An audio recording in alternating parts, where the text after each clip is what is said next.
Lovely. Okay, so hi everybody. My name is Jax. I am the Community Engagement Officer at the Yorkshire Beach Rangers project at Cornwall Wildlife Trust. And we're one of 31 projects all around the country under the Our Bright Future banner funded by the National Lottery Community Fund. And we're basically aimed at trying to get young people more involved with nature. And obviously with us, it's connected with the marine and coastal environment. So we work in Cornwall, but obviously we're lucky in a lot of ways at the moment in that we can reach beyond that kind of audience that we usually work with. Obviously it'd be better if it was different circumstances, but there we go. So for this month, for May, because it's Mental Health Awareness Week this week, we've been doing events all month for mental health awareness and to help people with mental health and well-being. Obviously particularly important at the moment, but it is important all year round. And mental health is physical health. So it's really important that we're all looking after ourselves and each other and the planet. So for this week, which is actually Mental Health Awareness Week, and for this Wellbeing Wednesday, we have the very wonderful Lizzie, who is, among many other things, a blue health coach. She's also a marine mammal medic with British Divers Marine Life Rescue, runs Plastic Free Perranporth and is part of the Perranporth Marine Conservation Group as well. She's a busy lady. So a lot of you who are around Cornwall will have met Lizzie or seen her around, but she's very kindly agreed to talk to us today about her work with Blue Health. So Lizzie, I'll hand over to you. You want to start screen sharing? Yeah, I shall start my screen share. Let's do this one. Okay. So hopefully you can see a nice, beautiful image of a familiar scene, a Cornish scene. So can you see that, Jax? You good? Yeah. Yeah. Okay, morning everybody. So firstly, thanks so much to Jax for inviting me along to share a little bit around Blue Health. So that's what I do with a different hat on. So I think I actually had as an email sign up at one point, wearer of many hats. So yeah, British Divers, I probably know a few of you from. Ghost net busters, so we're also recovering large industrial ghost nets on the beach, but that is my day job, because everything that I do has a purpose of protecting the ocean, but it's not my full-time day job. So my full-time day job is actually, as Jack said, as a Blue Health coach. So what is that? Well, essentially I'm a professional coach, and I, like probably very many of you, love being around the beach. So back in 2008, end of 2008, I thought, how can I do what I do and what I love and be able to spend as much time as possible at the beach? So basically started coaching at the beach and learning everything that I could possibly learn at that point in time. And it's a continual learning process around environmental psychology. So around how do we actually work with the environment to help people promote change, sustainable change. So whether that is working with things like mental health, and as Jack said, it's Mental Health Awareness Month at the moment, or whether it's trauma, habits, patterns, tendencies, any form of change. And like I'm sure loads of you know, when we spend time out in the coast or by water full stop, the environment offers us lots and lots of metaphor, offers us lots of reflections around what's going on within us, so that we can communicate those a lot better, and so that we can make connections around what's going on for us and show up a little bit more fully. So since 2009, my full-time job has been actually working at the beach, but I have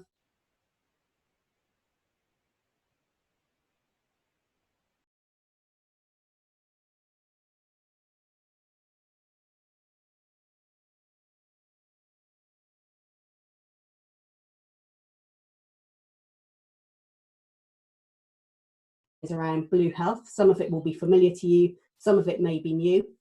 I'm going to share a little bit of science and then a little bit of practicalities around how can we actually access Blue Health, whether we're accessing real blue space or whether we're looking at more of a virtual way of connecting with our blue minds. So I'm also going to go into the blue mind groundswell and what that is. So it's going to be less interactive than perhaps we like, because that's use of technology limits that a little bit, but we do have a chat box which gives you opportunity to type in some bits and pieces on there, and Jax is going to have a go at a poll. It's a trial and testing thing. We're going to have a go at a little bit of a poll as well to see what your water is. So that I guess it could be a really good place to start.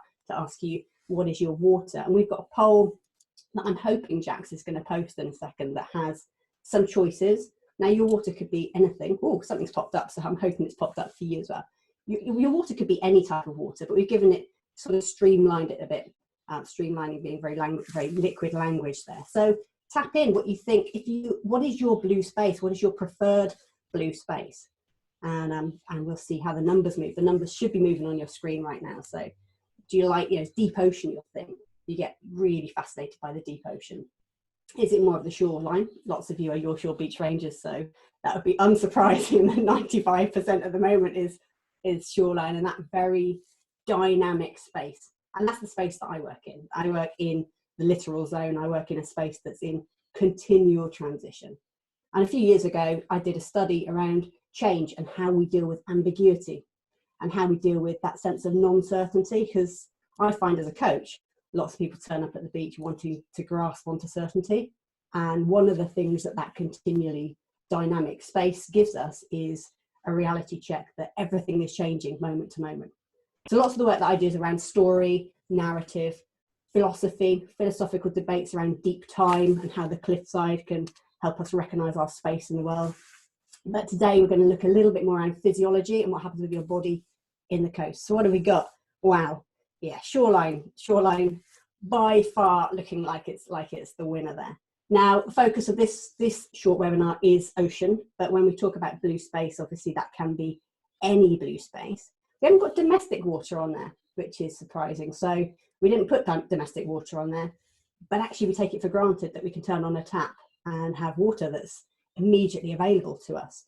So a lot of the work that I do is actually around us really and truly valuing water for all that it brings us and acknowledging it. So when we're using water to communicate in some way, really acknowledging what we're doing there, because there's a value to that. I read something this morning, actually, there was an advert for somebody to do your tax returns. It was an accounting agency, and the picture's somebody kayaking. And you kind of think, well, what's the relationship there? There's no real relationship there between kayaking and your tax return. And yet the image that it conveyed was around how people, oh yes, this is the person for me. This is blue space. I connect with this. So we're going to talk a little bit about marketing as well. Okay, so I don't know if I can stop sharing. I might be able to stop sharing that. Share results, there you go. So you can see the results. Okay, I think I've shut that one down. Right, so water is medicine. And a lot of science, there's lots more science being looked into, but actually, essentially, we've got enough proof to show that water is medicine for our souls. And when you think of water, there's likely to be sensations that arise within you. And I'll ask you shortly to share some of those sensations. So, blue health. What's blue health? We hear these terms, blue health, blue mind, ocean literacy. We hear these sort of interconnected terms. So blue health, for those of you that aren't familiar with it, it's the research field that looks into the health benefits of being near, in, on, and underwater. And it's time spent around that. So it could be research papers around what's the health benefits of coastal proximity, living near the coast. And it's been proven that when we live near a water, we have greater mental health, so we're happier, but we're also healthier physically. And it's multidisciplinary, so it blends, so social sciences come into it, environmental psychology comes into it, neuroscience, human geography, so that sense of place. And lots of the images that I've got in these slides are of Cornish views, so some of you will connect with those as being Cornish. Not all of you are from Cornwall, but essentially we have that nostalgic feeling of connection when we're around water, even if it's not our beach. But there's something special about certain beaches for some of us. I know that the sound of Perranporth, in terms of the auditory piece, is very different from, say, Looe. On the south coast, there's a roar in Perranporth, whereas it's more of a lapping in Looe, based on the coastal structures, which you will know more about than me, being your shore beach rangers, many of you. So we seek to measure the positive impact of water as medicine. Now, I'm going to ask you a question, actually, rather than me just talk at you for 45 minutes. So if you want to type in the chat box, really succinctly, what do you think? Why do we want to measure it? Why would we need to measure the impact of water as medicine? If somebody wants to come up with some guesses on that. I don't know how I bring up the chat box, but Jax, maybe you can shout out a couple of comments that come in around that. Sure. Why would it be important for us to measure? Because if intuitively we know that water is good for us, what could be a benefit from knowing how good for us it is? Anybody been brave enough to type anything? Yeah, so Genevieve has just said conservation of blue spaces. Maya, Yeah, it can be prescribed as mental health. completely. Yes, so that we can change policy around prescribing blue prescriptions or blue scriptions, and so that we can serve it. Because actually, if we know that it has a value, then we're likely to protect that space. Brilliant. There's quite a Okay. few others as well, if you'd like. Yeah, go on. Anything else that's two fundamental ones. But Your yeah, main just ones, what okay. have you got? You got Yeah, nothing else? a lot of them are along the same lines. But Kathy has said, so we can persuade others to get down to the water for their own health. Yeah, so that we can actually distill that sense of water as medicine. And one of the prime aims of the Blue Mind Groundswell, which is a group of individuals that are really passionate about blue space, is to make the fact that water is medicine common knowledge, so that we can actually make it that this is obvious, that everything that I share to you is obvious. And it may well be what I share with you is obvious, but hopefully you'll get something from this morning. Okay, let's look at some of the measures. Some of the measures that we have around blue health, measuring it. Psychological measures. So this circle basically represents, on the vertical axis, a sense of arousal. So if you're going up the axis, you'd be being more energized. If you're going down the axis, you'd be more de-energized. And if you look at the horizontal axis, it's exploring valence. So think of that in terms of positivities. It's a good experience versus it's a dialed out experience. It's not such a good experience. And many of the studies actually ask people to experience blue space, whether it's images or whether it's time in blue space, and to mark on this grid, if you like, what's happening with their mood as they go through. So one of the studies that I did a few years ago did exactly that, looking at jellyfish and measuring what was happening to people's mood as they experienced that. Another one is which you may have seen, is nature connectedness. So nature connectedness is a really simple way of measuring how somebody sees the world. And I use this as a coach, because if I'm taking somebody out on a coast for a coastal walk, it's useful to know what their worldview might be and how connected to nature they see themselves. So you've got these 7 images, and one of them is like, do you see yourself as totally separate from nature? Right the way through to this sense of, I see myself as nature and I am the environment that I inhabit. So people mark themselves on this in a very visual way, but for us to understand whether their responses are going to be skewed in some way. And ideally, as advocates for the ocean and advocates for water and the planet, we're aiming to encourage people to move into that greater sense of connection with the ocean, or greater sense of connection with nature. So that's kind of fundamental aim, that we move out of this anthropological mindset where we think nature is in service of us, into more of an ecocentric mindset where we recognize that we're just really interesting organisms on the planet sharing space. So that's another one. And then tell me if you've got other questions, Jack. Shout them out as we go. Feel free to type in questions. We'll see how we go in terms of that level of informality. It might go sketchy. And then we have other trait measures. So we have things like positive and negative affects, so how people are feeling in terms of generally, or stress, trauma and anxiety inventories. So different measures around what's going on for them when they spend time in blue space. And this particular image that I'm sharing with you at the moment comes from an exercise that was around flotation tanks and what happened with people's experience of themselves whilst they were in a flotation tank. So lots of different ways we can measure psychological benefits, but they tend to be very self-orientated. So we score them ourselves. It's not an objective measure. It's how am I feeling marked ourselves.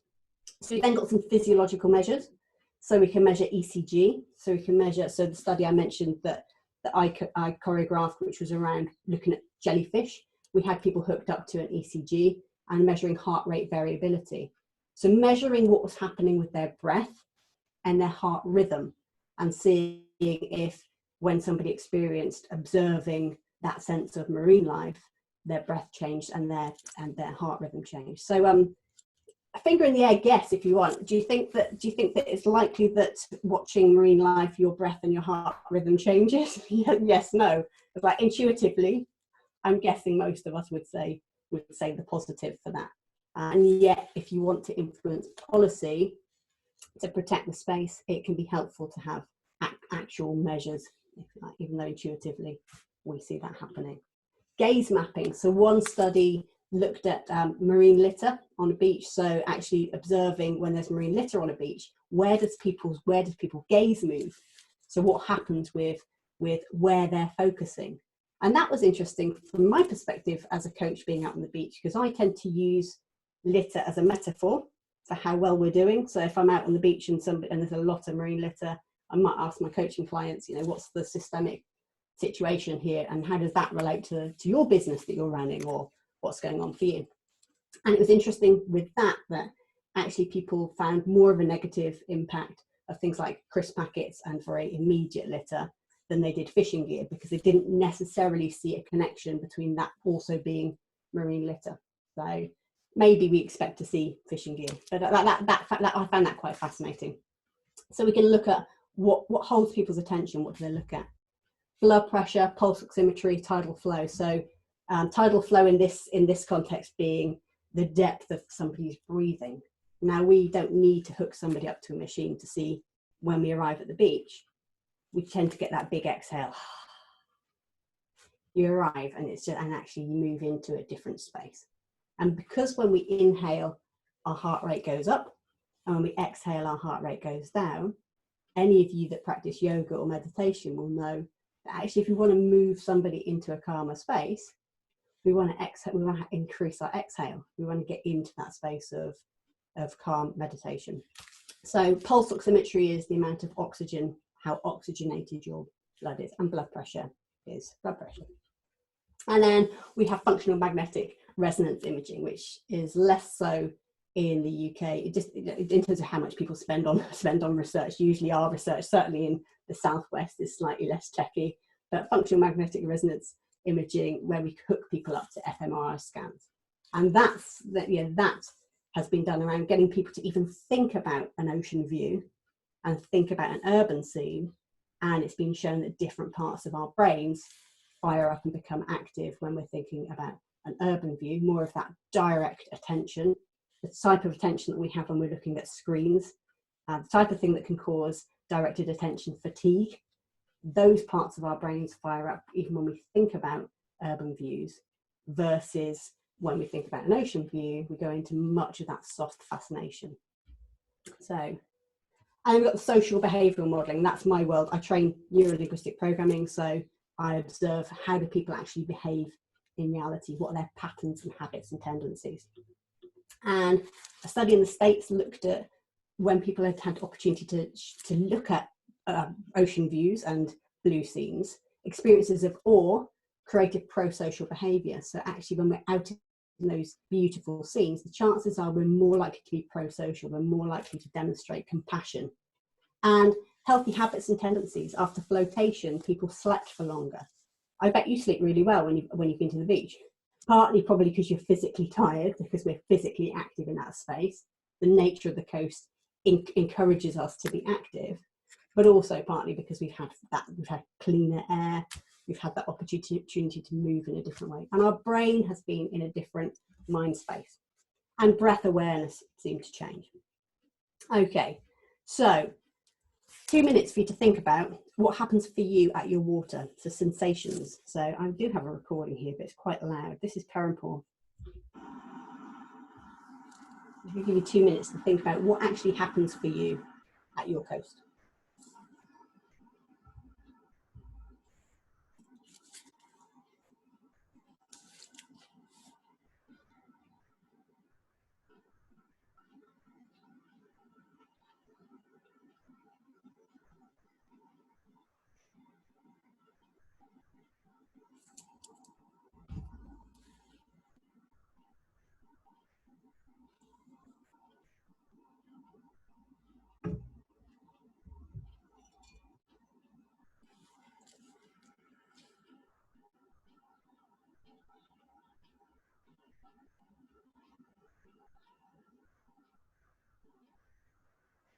And feel free to type in 1 or 2 words in the chat box.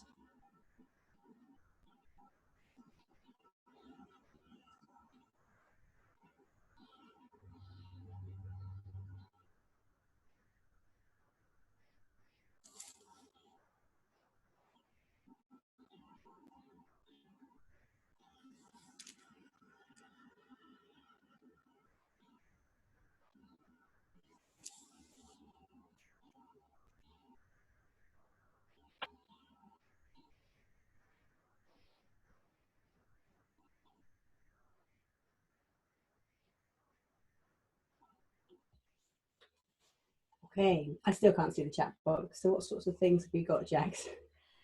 And we've got from the top, happy and calm, clarity, connection and calmness, peaceful, melting, perspective, peaceful and thrilled at the same time, connectedness, calm and perspective, joy, being in the moment, still, complete relaxation, where I'm most at one with myself and my thoughts. Lovely.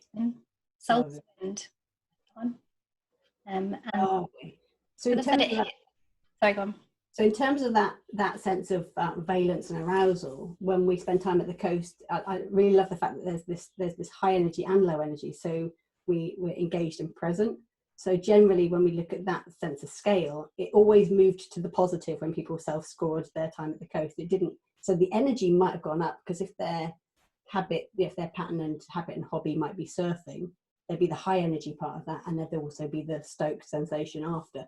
So yeah, but the valence, that sense of positive movement, is consistent across people spending time at the coast. And in Cornwall, it's really fascinating that in Cornwall, possibly not for this audience, for your shore, but in Cornwall, there's quite a lot of people that do take the coast for granted because they have such close access to it. So, and I think the current timing of this recording has really reminded a lot of people of quite how important it is to get out to the coast. So I mentioned on that slide before, sensation versus emotion, and we tend to label sensations that our bodies experience as emotions. So actually this sensation that we're experiencing, and that could be squirreliness, or that could be flutteriness or lightness, but actually we do label them as emotions. So water and our senses, we meet the world through our senses, and there's something that happens that's different around coastal environments. So in terms of the visual field, it's much simpler than an urban field. So we have less distractions, we have less going on for us. So our brain has to work a lot less hard, and it enables our brain to go into a much more creative space. The scene that we look at is generally bands of colour. Or if we're out wildlife watching, for example, we still go into that sense of soft eyes. Anybody that's been out looking for dolphins, if you're in really hard focus, chances are you're not going to see very much. But the minute you move out into much more of a peripheral space in terms of your view, your field of view, chances are that you notice fluctuations and changes within the scene that you're looking at. And that changes the way that our brain operates. And it also changes the way that we breathe. The other thing that happens when we move into soft eyes is that our internal chatter dials down. So if, in terms of mental health, if we're having a lot of internal dialogue, spending time out on the beach allows us to take ourselves a little bit more external, where there's just the scene and our breath there.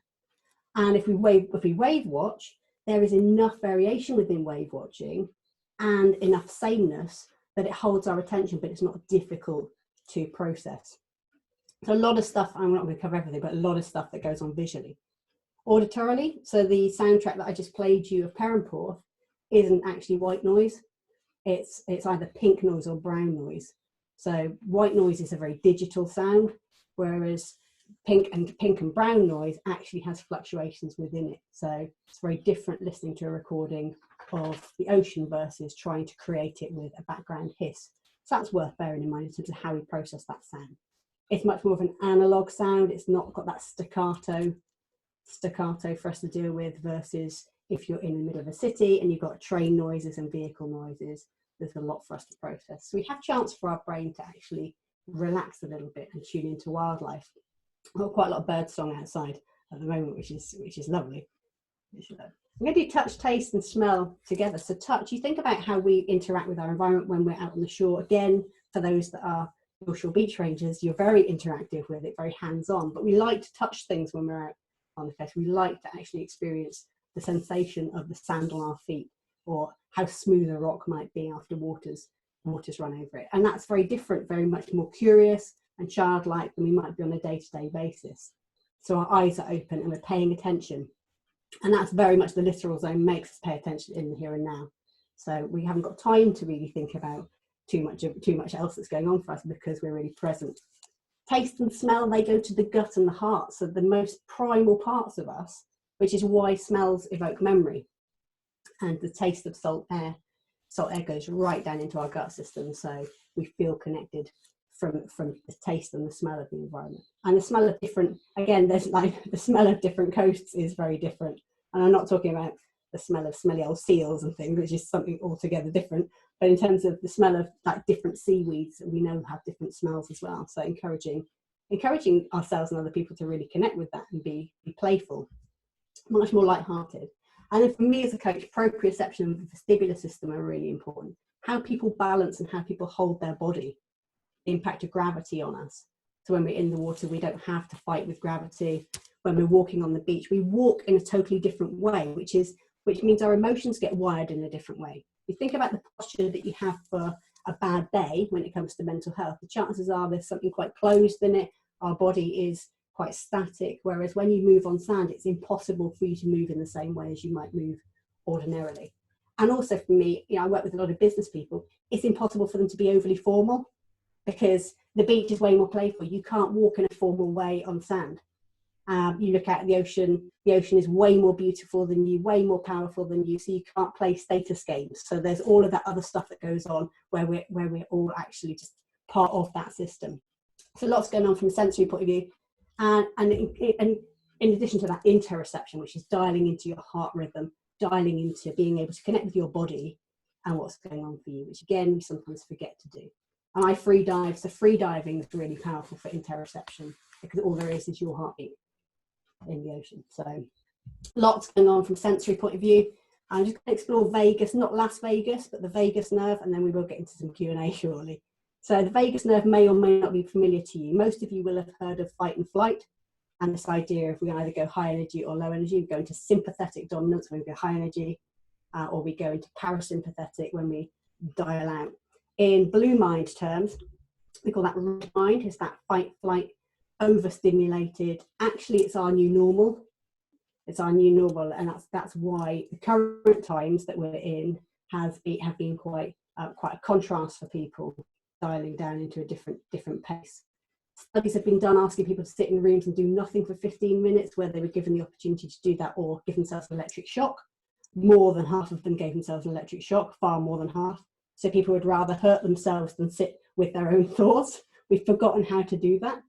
And my friend Justin Feinstein, who does the flotation therapy research, says we are the last generation to remember a time before screens. So that's quite profound, I think, in terms of this. We have quite a responsibility to enable ourselves and other people to remain connected with the analog world and dial out that red mind space a little bit. So that's sympathetic dominance. And then we have parasympathetic, which is even worse than that, which is when you've just completely dialed out. And that's really relevant for things like depression. When we think about mental health awareness, that's freezing and shut down. So that's parasympathetic. But there's actually two parts to the parasympathetic. There's the dorsal vagal, which is this zoning out or being asleep. On a positive sense, it might be sleep and meditation, but this dialed out depression. But there is actually another part to that parasympathetic system, which acts like a brake, and that's the ventral vagal.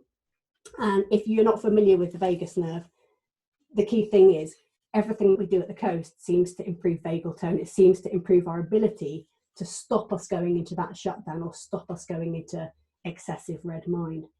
So we get into coherence and blue mind. And blue mind is that sense of light meditative state when you're connected with water.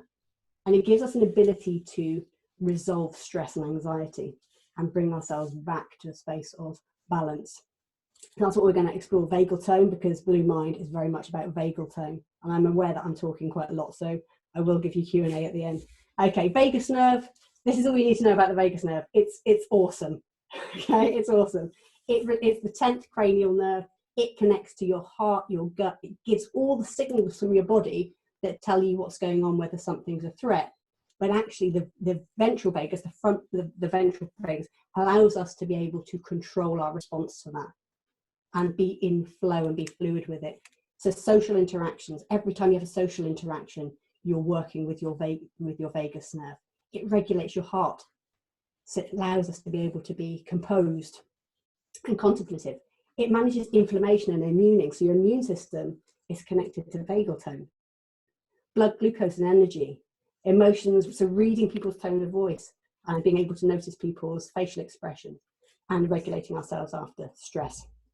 So 5 blue mind, blue health solutions to increasing your vagal tone. 1, cold water and immersion. I'm really sorry, but spending time in cold water, bradycardia slows our heart rate. As we go into cold water, our recovery from that, our body's coping mechanism with that increases vagal tone. So it increases the ability for your vagus nerve to be able to regulate your heart, to be able to work with the neurochemicals within you. It's almost like a workout for the vagus nerve.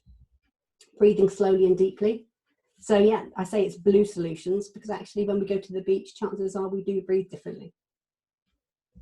Laughter and socializing. How many of the projects that we do when we're volunteering can be quite traumatic at times? If certainly BDMLR, there's times when it's less fun, but actually there's a sense of community.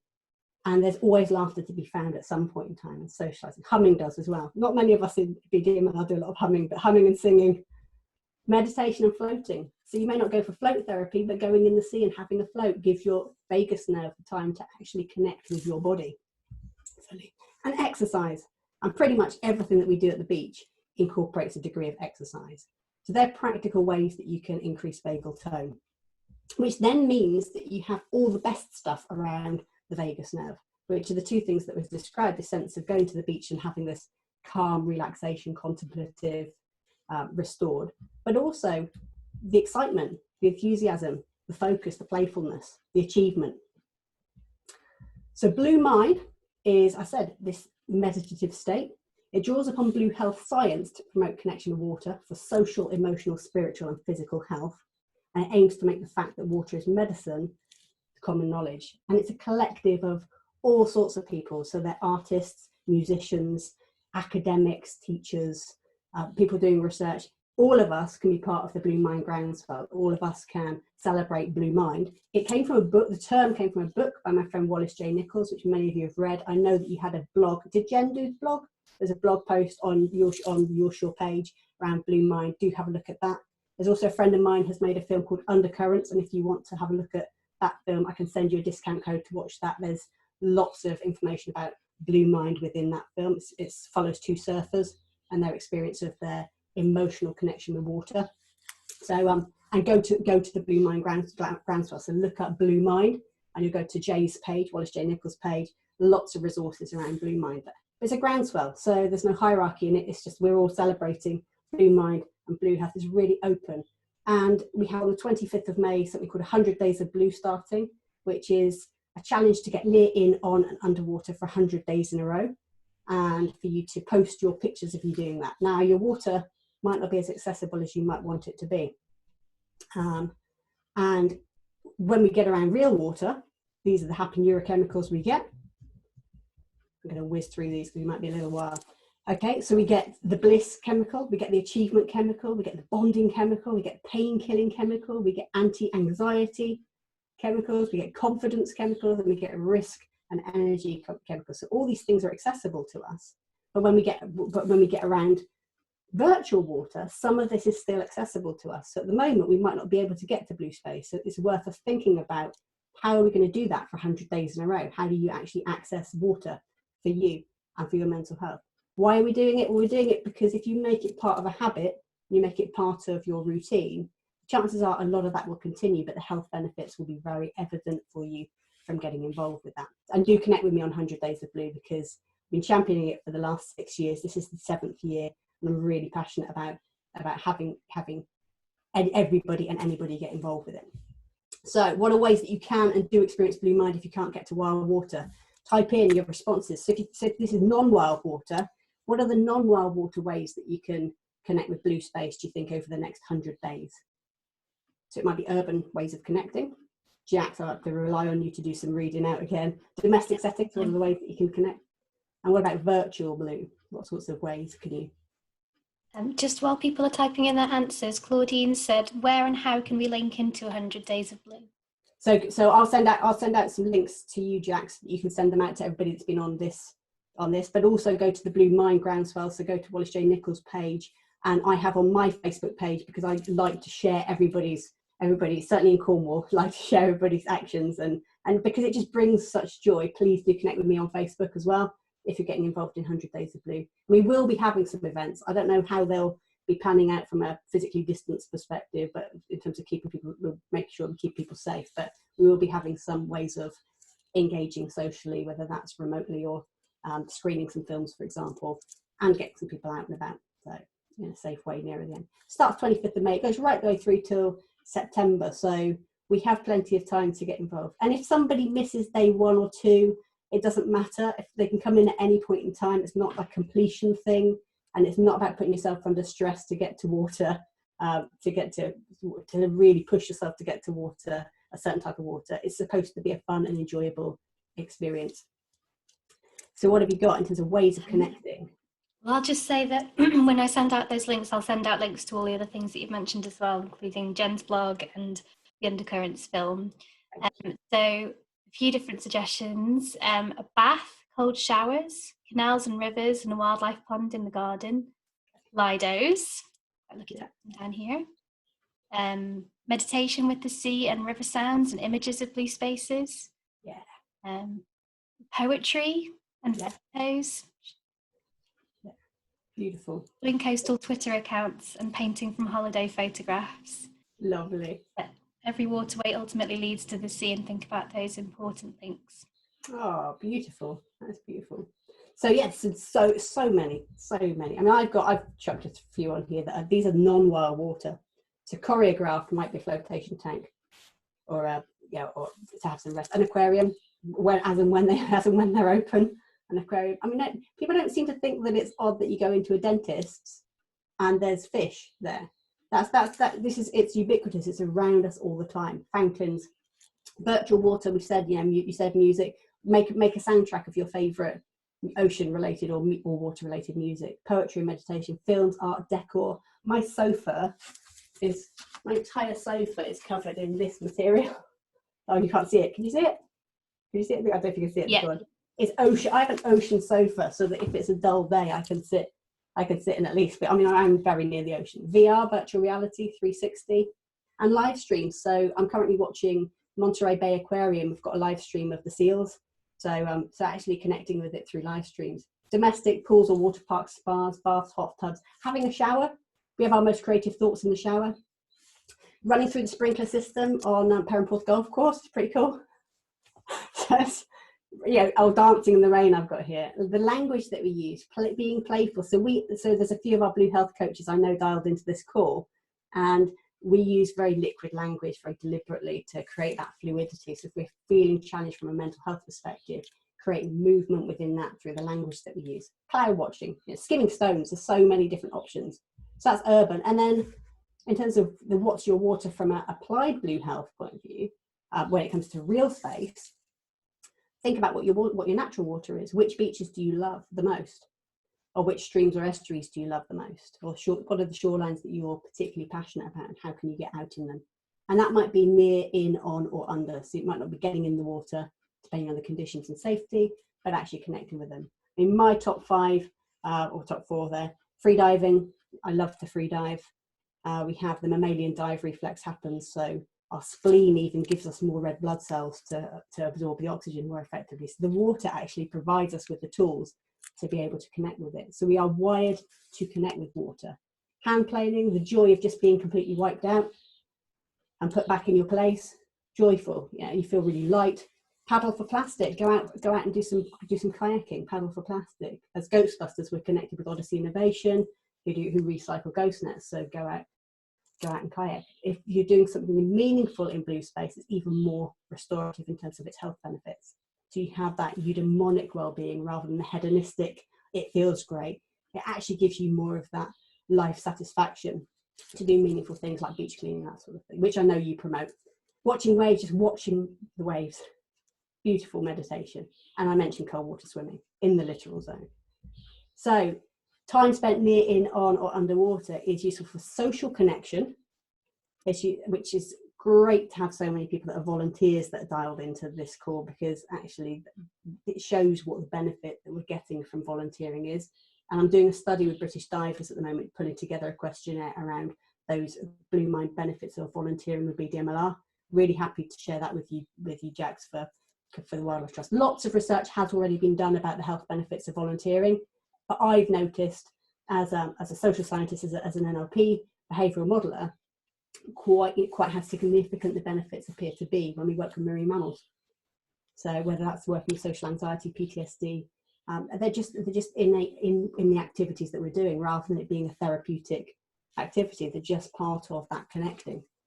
Cognitive awareness, so actually becoming really present, waking up our heads, waking up our brain. Spiritual awakening, so feeling connected to something that's bigger than ourselves.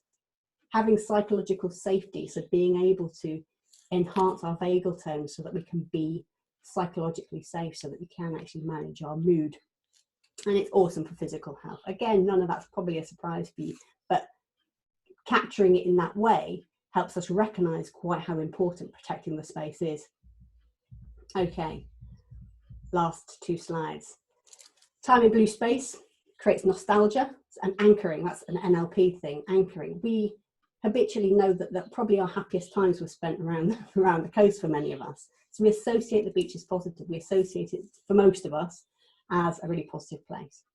It lacks formality, so it encourages us to play. And if we play, we're in a much more learning frame of mind, which enhances creativity.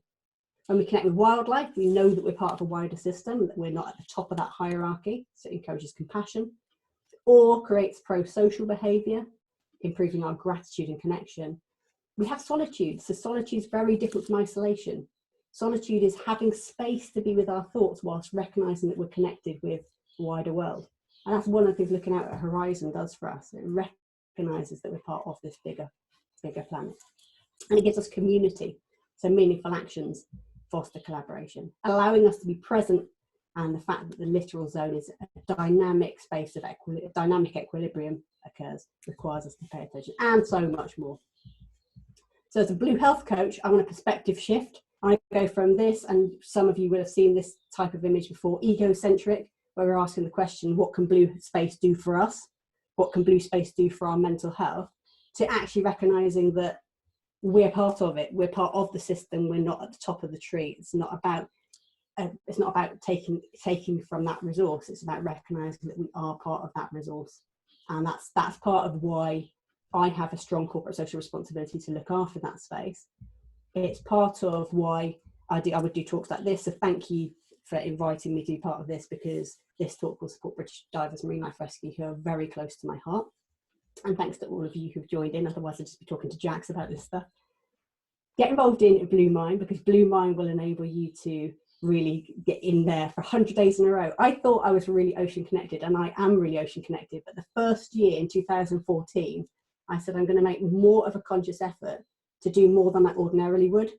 So I could look out my window and see the sea and tick the box and say I've done it, but that's not the same as truly engaging with the space. So just dial it up a little bit. If you're already quite connected, do that. If you want some blue marbles, I can get blue marbles to you. Blue marble is the symbol of ocean connection.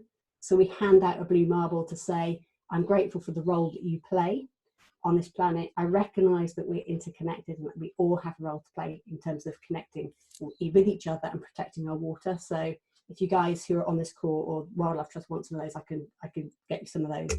We sell them, but we also sell them so that we can give them away at lower cost and free. So that's part of that.